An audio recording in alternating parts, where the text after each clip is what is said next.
The rugged Galaxy XCover Pro features a fingerprint sensor built into its power key, so you can quickly and conveniently unlock your device.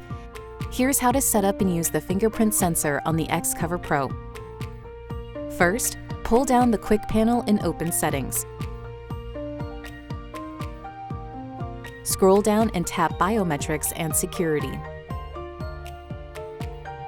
Select Fingerprints. Now enter your PIN. If you haven't already created one, you'll need to set it up at this time.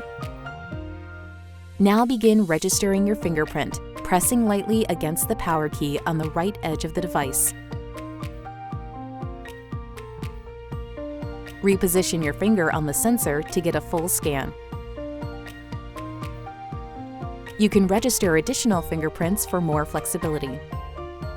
Consider registering your right thumb and left index finger for an easy one-handed unlock experience.